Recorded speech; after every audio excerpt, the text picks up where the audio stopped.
Bab 451. Cynthia, terima kasih. Leon menatap Cynthia dengan penuh rasa terima kasih. Dia bukan batu karang. Cynthia melakukan segalanya demi dia. Itu cukup menyentuh hatinya. Ayo, aku akan mengajakmu berkeliling bengkel. Cynthia tersenyum manis sambil menarik lengan Leon dan keluar dari kantor. Leon agak tidak terbiasa dengan tindakan intim Cynthia.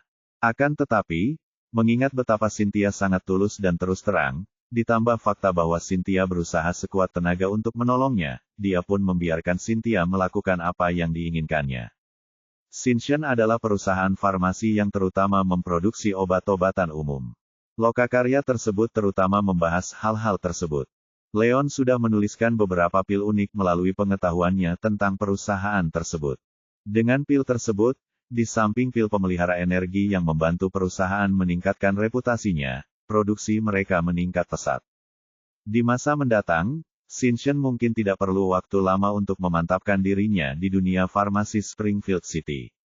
Bersama beberapa eksekutif perusahaan, Leon dan Cynthia mengunjungi bengkel. Ketika Leon bekerja di Elegante, Iris memberinya hak untuk mengelola produksi, jadi dia tidak asing dengan aspek tersebut. Dengan pengalaman dan visinya, serta kemampuan medisnya yang luar biasa, ia dengan cepat menunjukkan beberapa masalah kecil dalam produksi. Para eksekutif itu mungkin tidak tahu siapa Leon, tetapi mereka segera merasa bahwa Leon bisa jadi adalah asisten baru yang ditemukan Cynthia. Mereka semua adalah eksekutif dengan tanggung jawab besar, jadi mereka tidak berani ceroboh sama sekali. Mereka buru-buru mencatat koreksi Leon. Mereka melihat sekeliling selama lebih dari 2 jam. Setelah melihat semuanya berjalan baik, Leon dan Cynthia kembali ke kantornya.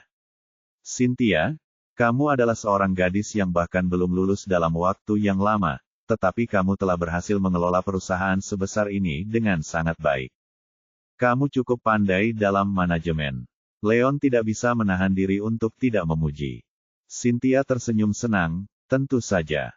Lagi pula, aku seorang sear.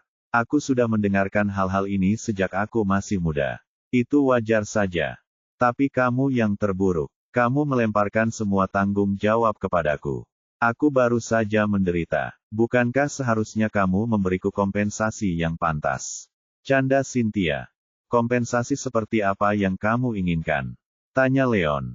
Sambil berbicara, mereka berdua sudah duduk di tempat masing-masing. Kita sudah berjalan begitu lama di bengkel. Kakiku sakit. Kamu seorang dokter. Kamu pasti tahu beberapa pijatan khusus. Kenapa kamu tidak memijatku? Itu akan sangat bagus sebagai kompensasi. Cynthia tiba-tiba mengatupkan giginya dan mengangkat kakinya yang ditutupi stoking berwarna daging, dan meletakkannya di pangkuan Leon. Itu, Leon tertegun. Cynthia sangat cantik. Bentuk tubuhnya sempurna. Kakinya yang panjang dan indah sangat memikat. Ditutupi oleh stoking, kaki itu sangat mematikan bagi pria manapun. Tidak hanya itu, dia juga sudah melepas sepatu hak tingginya. Jari kakinya yang lucu memiliki warna-warna cerah. Kakinya berada tepat di paha Leon, sangat menggodanya. Cynthia, ini tidak pantas. Sebaiknya kau turunkan kakimu.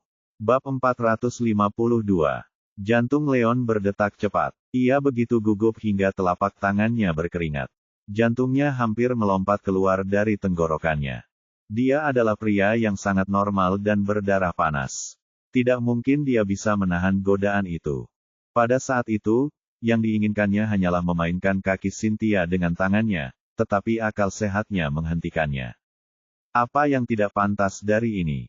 Kamu bilang kamu akan memberiku kompensasi. Apakah kamu akan mengingkari kata-katamu sendiri? Kata Cynthia dengan wajah merah.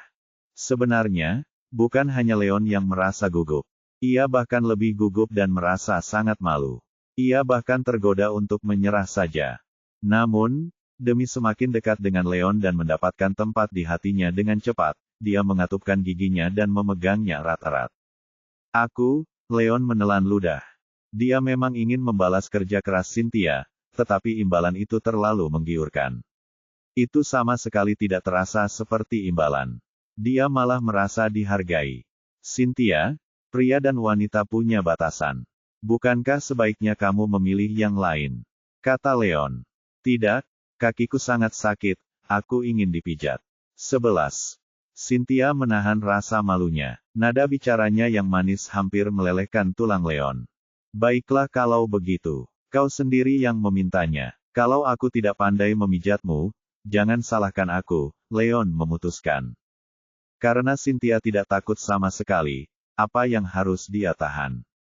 Dengan mengingat hal itu, Leon mulai membelai kaki ramping Cynthia. Perasaan yang luar biasa datang dari mazmurnya.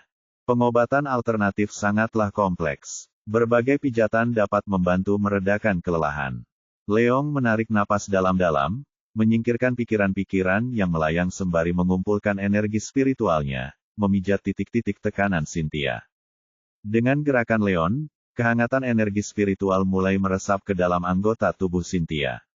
Cynthia tak dapat menahan diri untuk mengeluarkan suara merdu. Dia hanya ingin lebih dekat dengan Leon melalui pijat. Dia tidak pernah menyangka teknik Leon begitu hebat. Kekuatannya sempurna dan dia merasakan kakinya mulai rileks. Tubuhnya tidak pernah terasa senyaman ini sebelumnya. Cynthia, jangan buat suara yang bisa menggangguku.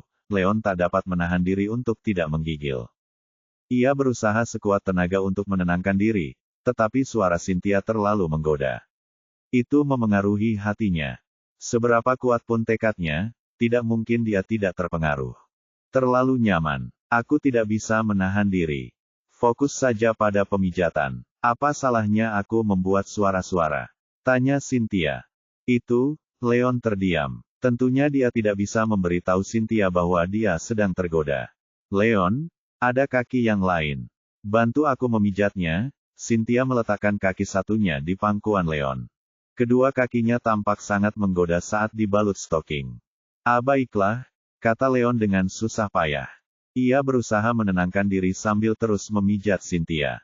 Bab 453. Cynthia terus saja mengeluarkan suara. Pikiran Leon terasa seperti akan meledak. Ia merasa seperti akan menjadi gila. Dengan suara yang datang dari Cynthia dan sensasi yang datang dari tangannya, dia bisa merasakan jantungnya menjadi sangat tergoda. Tiba-tiba, dia merasa sangat bersemangat. Dia tergoda hingga tak dapat dipercaya. Pada saat itu, terdengar suara dering. Leon langsung tersadar kembali ke dunia nyata. Panggilan telepon itu datang pada waktu yang tepat. Leon segera meletakkan kaki Cynthia di lantai sebelum menjawab telepon. Begitu Leon selesai menelepon, Cynthia tak kuasa menahan diri untuk bertanya dengan rasa ingin tahu, "Leon, siapa dia?" "Oh, ini Vane. Dia butuh bantuanku." Leon memberikan penjelasan singkat, "Cynthia, aku akan pergi ke sana untuk melihat apa yang dia butuhkan. Aku serahkan urusan perusahaan padamu. Kamu bahkan belum selesai memijatnya," kata Cynthia dengan tidak senang. Kesempatan langka untuk bisa lebih dekat dengan Leon.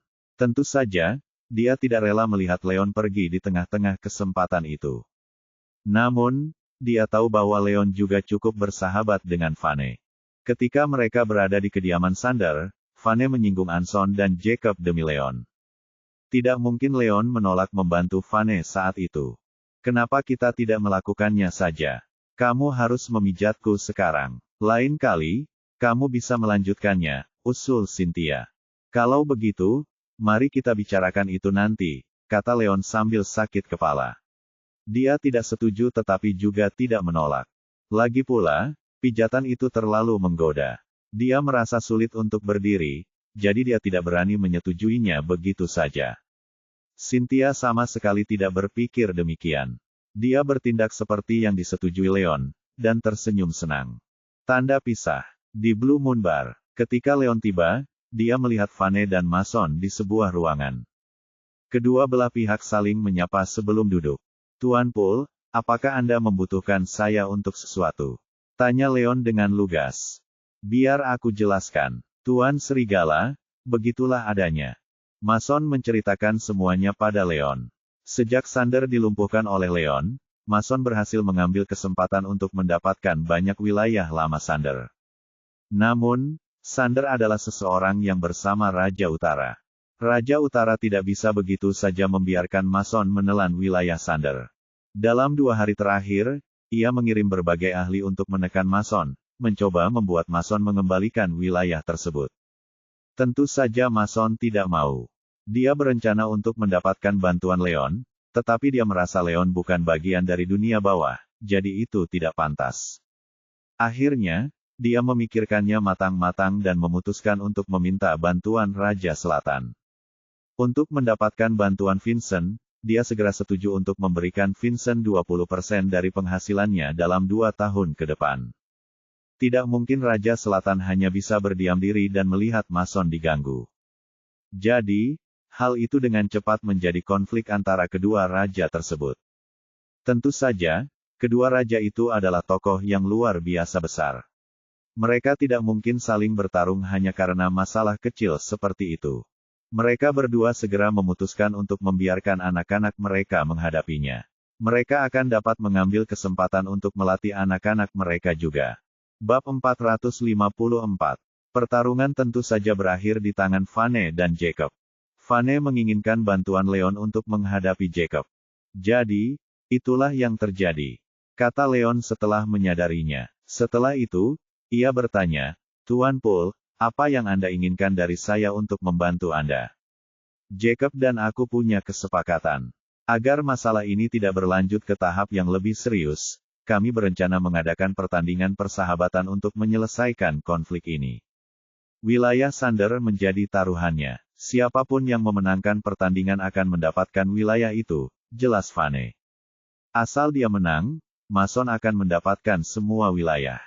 Jika Jacob menang, maka wilayah Sander akan dikembalikan ke Raja Utara. Maafkan aku karena terus terang, tapi ayahmu memiliki begitu banyak ahli. Tidak bisakah kau meminta beberapa orang darinya untuk membantumu? Tanya Leon penasaran. Tidak sesederhana itu. Ayahku adalah orang yang istimewa. Baik dia maupun Raja Utara tidak dapat mengambil tindakan sendiri. Itulah sebabnya mereka menyerahkannya kepada kami. Ini hanyalah pertarungan antara generasi muda. Kami akan mengandalkan keterampilan kami, dan kami tidak dapat menggunakan sumber daya dari generasi yang lebih tua. Setelah mengatakan itu, Vane berhenti sejenak sebelum berkata, jadi, aku ingin bantuanmu untuk memberi pelajaran pada Jacob. Dengan kemampuanmu sebagai seorang Supreme Master, kau pasti berada di puncak generasi muda di Springfield City. Selama kau bersama kami, memenangkan ini tidak akan berarti apa-apa. Itu, Leon ragu sejenak. Dia baru berada di puncak Inate State. Dia sama sekali belum mendekati Supreme Master seperti yang dikatakan Mason dan Vane. Dia masih harus menempuh jalan panjang untuk mencapai alam Mahaguru. Dia tidak berani menyebut dirinya sebagai yang terbaik di antara generasi muda di kota Springfield. Namun, dia menemukan bahwa Jacob masih agak jauh dari puncak Inate State ketika mereka berada di kediaman Sander terakhir kali. Seharusnya tidak terlalu sulit baginya untuk menghadapi Jacob. Hanya saja pada akhirnya dia bukan bagian dari dunia bawah. Agak tidak pantas baginya untuk ikut serta dalam hal ini. Tuan Wolf, saya tahu bahwa keterlibatan Anda dalam hal ini bukanlah hal yang terbaik, tetapi ini bukan hanya tentang wilayah kekuasaan Mason. Ini juga menyangkut martabat ayah saya. Jika saya tidak dapat memenangkan ini, reputasi ayah saya akan terpengaruh. Vane tersenyum pahit. Keahliannya selalu di bawah rata-rata jika dibandingkan dengan orang-orang yang seusia dan selevel dengannya. Ia tertawa terbahak-bahak, dan Jacob terus-menerus merendahkannya karena itu. Kalau kali ini dia kalah lagi, dia akan jadi bahan tertawaan. Tuan Wolf, Mason membuka mulutnya tapi berhenti di situ. Itu terkait dengan keuntungannya, jadi dia tentu berharap Leon akan membantu. Akan tetapi, dia juga tidak ingin menempatkan Leon dalam posisi sulit. Baiklah kalau begitu, aku setuju, Leon segera setuju. Dia memiliki hubungan yang baik dengan Vane. Terakhir kali, Vane memusuhi Jacob dan Anson demi dirinya. Mason juga merupakan bawahannya. Tidak mungkin dia bisa menolaknya. Adapun yang terjerat ke dunia bawah, ia hanya akan menyinggung Raja Utara. Dia sudah punya konflik dengan Jacob. Itu bukan masalah besar. Itu hebat. Bab 455. Tuan Wolf, turnamennya akan diadakan malam ini. Dengan kehadiranmu, kita akan menang. Kata Vane bersemangat. Dia tampak sangat bahagia. Setelah itu, Vane berbicara dengan Leon tentang pertandingan tersebut. Ketika tiba saatnya, beberapa dari mereka langsung menuju ke tempat pertandingan. Mereka berada di sebuah resor di pinggiran kota. Itu adalah salah satu properti di bawah kekuasaan Raja Selatan. Untuk pertandingan, Vane sudah membersihkan tempat itu. Mereka tidak melakukan bisnis apapun untuk saat ini. Saat Vane dan Leon tiba, sudah ada berbagai mobil mewah dan mobil sport di sekitar. Ada Maybach, BMW, Jaguar, dan sejenisnya. Mobil-mobil itu semuanya lebih mewah daripada sebelumnya. Di sekeliling mereka penuh dengan orang-orang. Kebanyakan dari mereka adalah pemuda dan pemudi dari kalangan atas di Springfield City. Beberapa di antara mereka bahkan merupakan teman baik dan pengikut Vane, yang semuanya ada di sana untuk menyemangatinya. Ada juga beberapa pesaing pool yang hadir untuk menertawakannya. Namun, jika menyangkut beberapa keluarga yang benar-benar berkuasa, termasuk keluarga dari 4 keluarga besar seperti Anson dan Theodore, situasi itu sama sekali tidak mereka perhatikan. Mereka sama sekali tidak ada di sana. Ketika Vane keluar dari mobil, beberapa orang bergegas menyambutnya. Leon melihat sekeliling dan melihat bahwa salah satu dari mereka adalah Horsen. Sisanya hanyalah pria dan wanita muda berusia 20-an. Mereka mungkin semua hanyalah anak-anak dari keluarga kaya. Setelah memberi salam, seorang pemuda agak gemuk yang seumuran dengan Vane bertanya, "Vane, apakah kamu melihat Snow di sekitar sini? Apakah dia tidak datang?" Vane terkejut, "Adikku, kenapa dia ada di sini? Pertandingan ini sangat penting. Keahlian Snow setara dengan Jacob. Dialah satu-satunya yang bisa menandinginya. Kalau dia tidak ada di sini, bagaimana kita bisa menang?" Pria gemuk itu berhenti di situ. Semua orang di lingkaran itu tahu bahwa kemampuan Vane bukanlah yang terbaik. Dibandingkan dengan Jacob, dia selangkah di belakang. Dia tidak menyangka Vane bisa mengalahkan Jacob. "Jangan khawatir, aku mengundang Tuan Wolf untuk itu. Dengan dia di sini, Jacob tidak akan bisa membuat keributan." Vane tersenyum senang sambil menunjuk Leon, memberikan beberapa perkenalan sederhana. Setelah Vane memperkenalkannya, Leon mengetahui bahwa pria gemuk itu adalah Landry Lewis. Dia memiliki hubungan dekat dengan keluarga Paul, dan dia adalah teman masa kecil Vane. Mereka sangat dekat. "Tuan Wolf, mengapa aku belum pernah mendengar tentang Wolf sebelumnya?" Landry tampak ragu. Yang lain juga sangat penasaran. Bahkan di antara keluarga yang tidak sekaya itu, tidak ada yang pernah mendengar tentang Leon.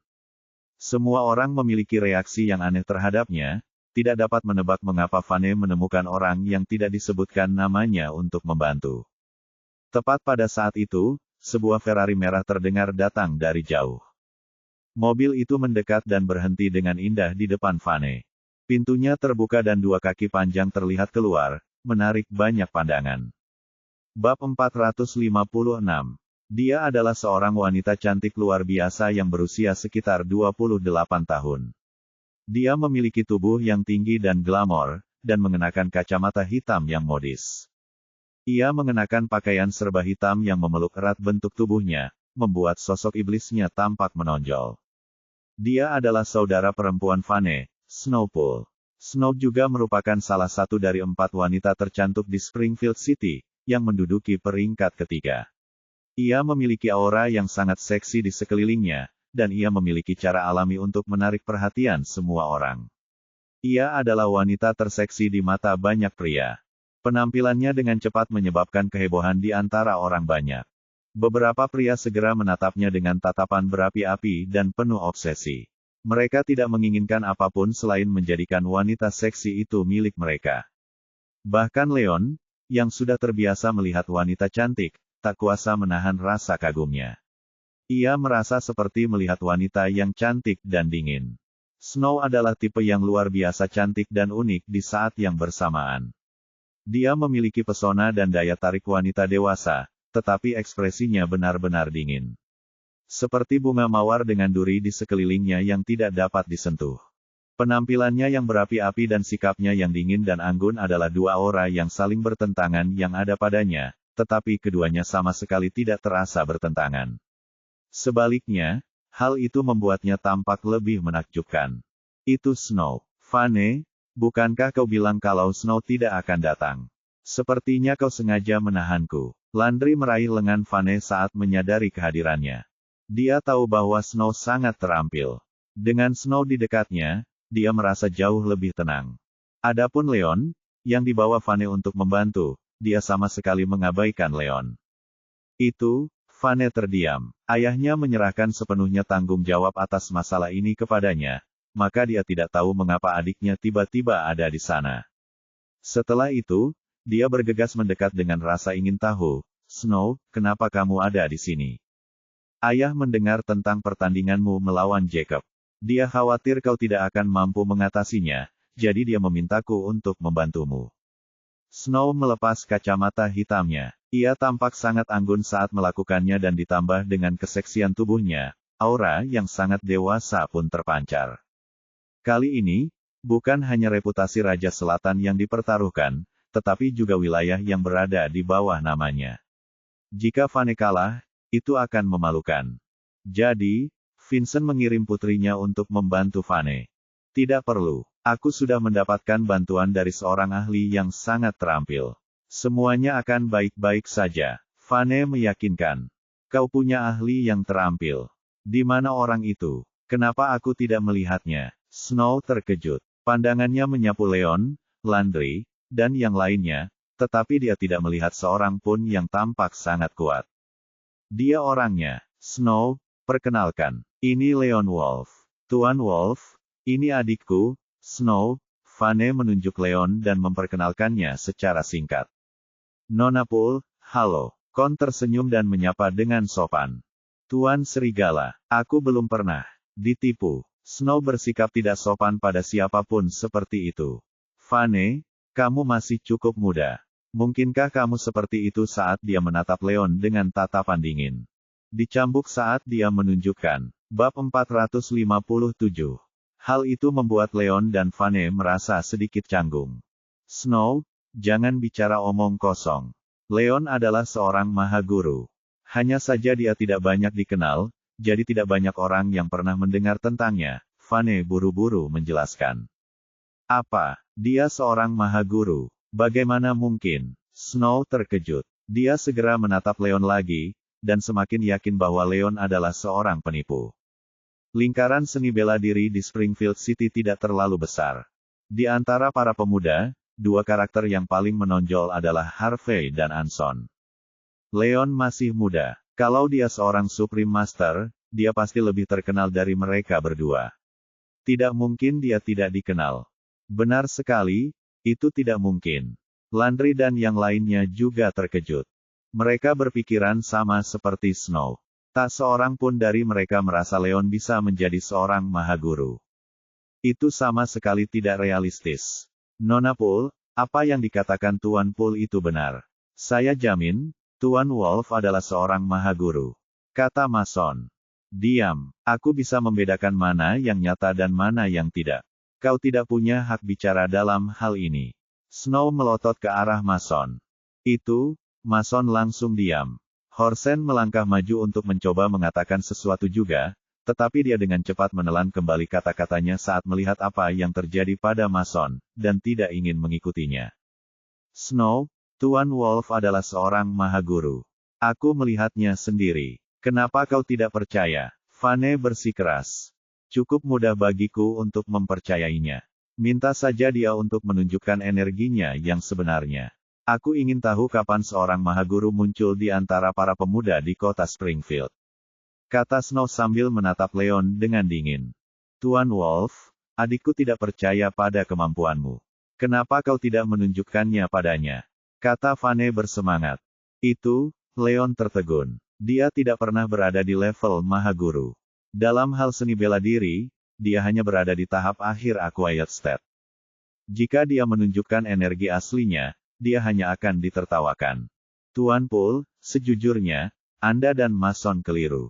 Saya bukan seorang mahaguru, saya masih agak jauh dari itu, Leon tersenyum pahit. Kita salah.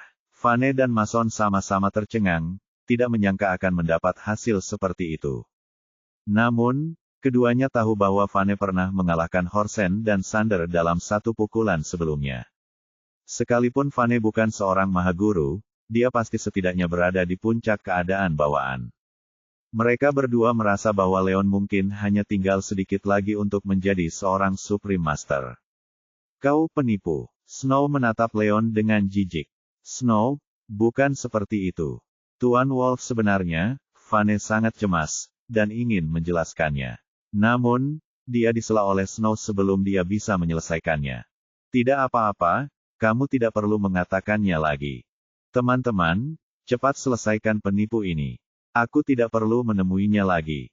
Bab 458. Kata Snow dingin. Atas perintahnya, Landry bergegas dan memberi isyarat kepada beberapa orang untuk mengusir Leon. Tahan, Tuan Wolf adalah teman yang kuundang ke sini. Aku tidak akan membiarkan orang bersikap tidak hormat padanya. Kata Vane dengan tidak senang. Vane, wajah Snow berubah dingin. Sebelum dia bisa mengatakan apapun, ada keributan di ujung sana. Sekelompok orang berjalan mendekat. Jacob ada di sini. Tiba-tiba, semua orang menoleh. Bahkan ekspresi Vane dan Snow berubah serius. Jacob tampak sombong seperti biasa. Kepalanya terangkat tinggi, dan dia segera berdiri tidak jauh dari mereka. Oh, aku jadi bertanya-tanya siapa orang itu. Kalau bukan Snowpool. Jacob segera menatap Snow. Matanya berhenti sejenak pada wajah cantik dan tubuh indah Snow, sementara raut keserakahan terpancar di matanya. Jacob, perhatikan arah pandanganmu. Aku mungkin akan mencungkil bola matamu. Teriak Snow. Haha, aku khawatir kamu tidak punya keterampilan untuk itu. Jacob tertawa. Bawahannya pun ikut tertawa bersamanya. Jacob, jangan sombong. Tuan Wolf ada di sini hari ini. Kemenangan kita sudah pasti. Kata Vane dingin. Leon, itu kau. Jacob akhirnya menyadari bahwa Leon ada di samping Vane. Ekspresinya langsung berubah, dan senyumnya pun menghilang. Kedua musuh itu akhirnya bertemu satu sama lain.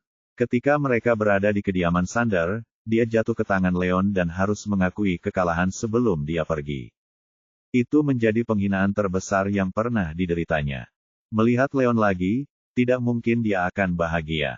Jacob, aku tidak percaya kita bertemu lagi secepat ini. Sepertinya musuh memang ditakdirkan untuk bertemu, kata Leon dengan tenang. Jacob tampak tersadar sejenak. Vane, apakah Leon di sini untuk membantumu? Benar sekali. Apa kau takut sekarang? Vane tersenyum mengejek. Takut, lucu sekali. Leon, aku kalah darimu terakhir kali. Aku masih ingat utang ini. Kita akan melunasinya hari ini. Jacob mencibir.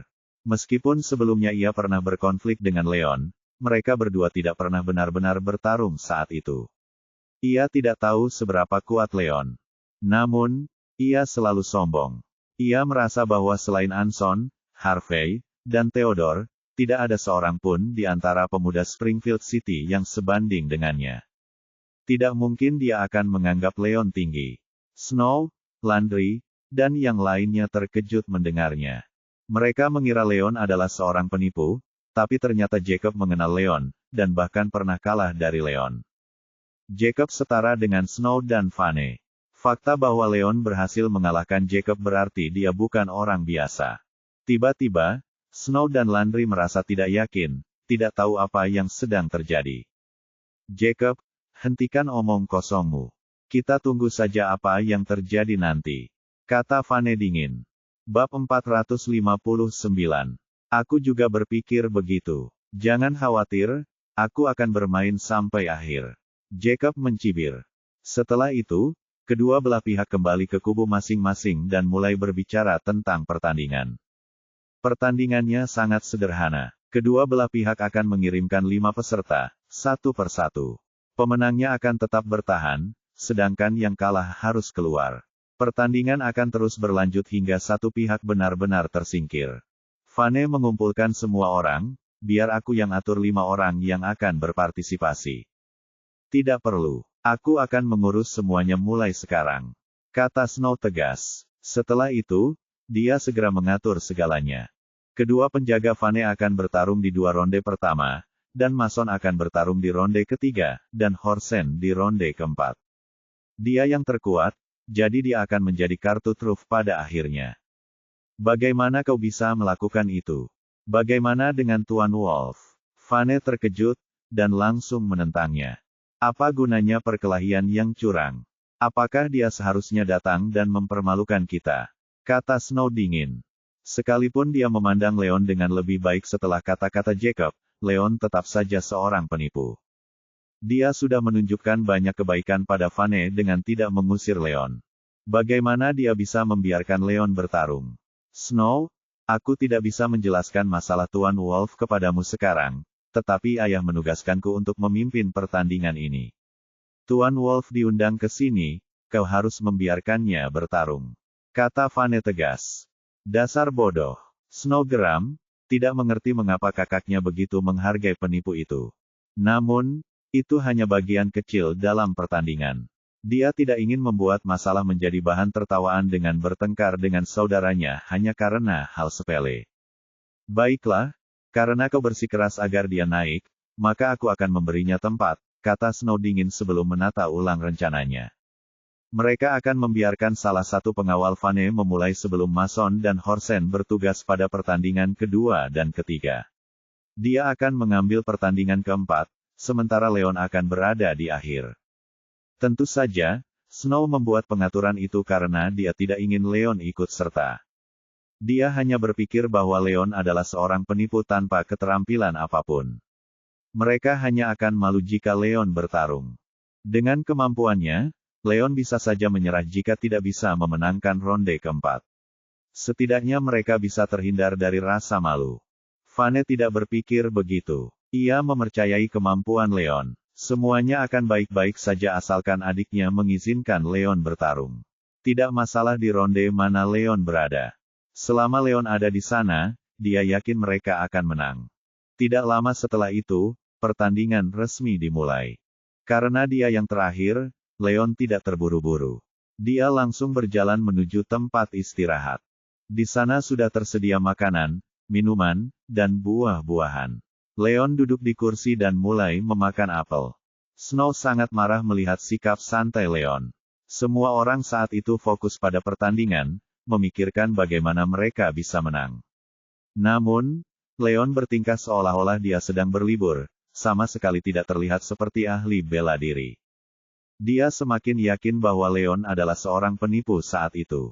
Kesannya terhadap Leon sedang dalam kondisi terburuk. Bab 460. Leon mengabaikan tatapan Snow yang meremehkan dan menghina. Sejak pertama kali bertemu Snow bersikap sangat tidak bersahabat kepadanya, dan menyebabkan masalah di mana-mana.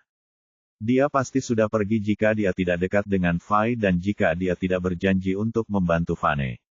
Tidak ada alasan baginya untuk menerima tatapan seperti itu dari Snow. Karena tidak ingin bertarung melawan seorang wanita, dia memutuskan untuk mengabaikan tatapan Snow. Tuan Poole, apakah Anda ingin buah? Leon melemparkan buah ke Vane. Tentu saja, aku tidak punya kegiatan apapun. Vane berjalan mendekat sambil tersenyum, lalu duduk di depan Leon. Keduanya mengobrol dengan gembira. Bocah itu pasti sengaja menantangnya. Wajah Snow memerah karena marah. Api hampir menyembur dari matanya. Namun, dia tidak bisa menyentuh Leon demi Vane. Snow, abaikan saja orang itu. Dia hanya penipu. Dia berani mencoba menipu kita. Setelah pertandingan selesai, kita akan menghadapinya. Landry menghibur dengan suara rendah. Snow menarik napas dalam-dalam dan mengangguk. Ia melihat ke arah panggung dan mulai menonton pertandingan. Pada pertandingan pertama, Snow mengirimkan salah satu penjaga Vane, sementara Jacob mengirimkan Laughing Tiger, Riker Smith. Meski keterampilan mereka berdua berada di alam bawaan menengah, Riker sangat berpengalaman. Tak lama kemudian, Riker berhasil mengalahkan penjaga itu dan memenangkan ronde pertama. Setelah itu, sorak-sorai meriah mulai datang dari sisi Jacob, merayakan kemenangan Riker. Di sisi lain, Snow, Landry, dan yang lainnya memiliki ekspresi gelap di wajah mereka. Pertandingan dilanjutkan. Mason melawan Riker di ronde kedua. Mason adalah salah satu dari 4 macan seperti halnya Riker. Dari segi pengalaman dan teknik, ia tidak kalah dari Riker. Namun, dia menderita cedera tersembunyi sebelumnya, jadi dia baru mencapai Inatestet tingkat menengah belum lama ini. Itu sangat berbeda dari Riker. Setelah lebih dari selusin kali bertukar kata, ia segera tampak seperti sedang dalam posisi yang tidak menguntungkan. Setelah itu, ia ditendang keluar panggung oleh Riker karena kecerobohannya. Riker, hebat sekali. Ayo kita kalahkan mereka. Pihak Jacob mulai bersorak dan berteriak lagi. Setelah kalah 2 kali berturut-turut, tim Snow tampak semakin buruk. Moral mereka menurun drastis. Horsen, kau sudah bangun. Situasinya tidak terlihat baik bagi kita. Apapun yang terjadi, kau harus mengalahkan Riker, kata Snow sambil menggertakkan giginya, merasa sangat frustrasi. Ya, saya akan berusaha sebaik mungkin, kata Horsen.